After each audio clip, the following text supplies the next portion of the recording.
Allô tout le monde, j'espère que vous allez bien, que vous passez une bonne semaine. Écoutez, je suis pas mal certaine que les amateurs de gin québécois savent déjà de quoi je vais parler. Cette semaine, Romeo's ont sorti un nouveau gin au melon d'eau rose, le Romeo's X, et là, la gang, Internet is going wild! Vous avez l'air vraiment content de cette sortie-là, et tant mieux, mais là, vous me donnez pas d'autre choix que de vous présenter une recette qui va le mettre en valeur et qui va également mettre en valeur d'autres produits québécois. Évidemment, on nous suggère de boire le Romeo's X avec du melon d'eau puisque c'est un gin au melon d'eau, évidemment. Mais comme je suis une grande anarchiste et que je ne fais qu'à ma tête, j'ai décidé de faire un cocktail sans melon d'eau pour vous montrer d'autres alternatives. Alors, on va commencer avec du jus de pamplemousse. On va en mettre 1,5 once.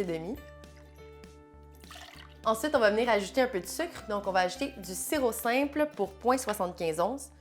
On se souvient que du sirop simple, c'est de l'eau et du sucre. On va poursuivre avec notre vedette du jour, le Romeo's X. Woo! Donc, on va en verser 1,5 once. Si je peux vous donner un petit aperçu des saveurs, on a au nez, déjà, on a une présence assez sucrée, du melon d'eau comme assez fruité.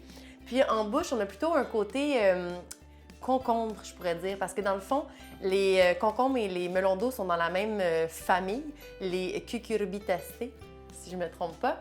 Et ça a des ressemblances au niveau du goût. Donc, vous allez peut-être reconnaître un peu d'arôme de concombre et c'est tout à fait normal.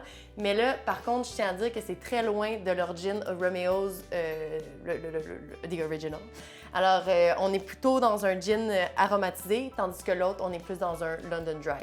Dernier ingrédient qu'on va venir mettre dans notre shaker, c'est un blanc d'œuf ou de l'émulsifiant vegan. J'en ai parlé des émulsifiants vegan dans la capsule sur les œufs et entre-temps, j'ai appris que la distillerie Norrois en faisait un.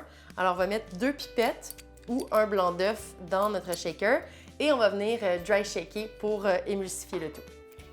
Une fois que c'est bien émulsifié, on va ajouter la glace et on va shaker. Une fois que c'est bien shaké, on va venir filtrer notre cocktail dans un grand verre rempli de glaçons ou dans mon cas avec une longue et belle glace. Donc, on verse. On va laisser un peu de place dans notre verre parce qu'on va venir compléter notre cocktail avec un kombucha à l'hibiscus. Et là, il y a plein de compagnies québécoises qui offrent la saveur hibiscus, mais je suis tombée sur Art Kombucha ou Art Kombucha, une compagnie d'ici qui fait des kombuchas alcoolisés. Donc 4,5 % d'alcool et c'est fait naturellement dans la fermentation du kombucha. Ils sont super bons, ils ont d'autres saveurs aussi, donc je vous suggère celui-là, mais allez-y avec celui-là de votre choix. Donc j'en verse juste pour compléter notre verre. Regardez ça, vous avez même un dégradé de rose, ça passe du pâle au foncé au blanc.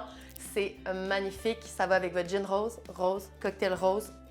Excusez-moi, mais je vis pour ça. Et rien de moins. Alors, je vais venir compléter mon cocktail en venant simplement ajouter une petite tranche de pamplemousse sur le dessus. Et voilà, avec la touche finale, c'est magnifique. Ce cocktail est tellement beau. Je suis très fière de moi, tout le monde. Très fière de moi. Bravo, bravo. J'espère que vous allez l'aimer. J'espère que vous allez trouver qu'il met bien en valeur le Romeo's X. Et avant de vous laisser, je voulais juste vous dire que ce dimanche, 26 avril, je vais être en live sur le Instagram de Marie-Pierre Morin pour faire la recette avec elle. Alors, j'espère que The Queen va aimer ma recette. Puis sinon, je vous revois bientôt pour une autre capsule. Bye!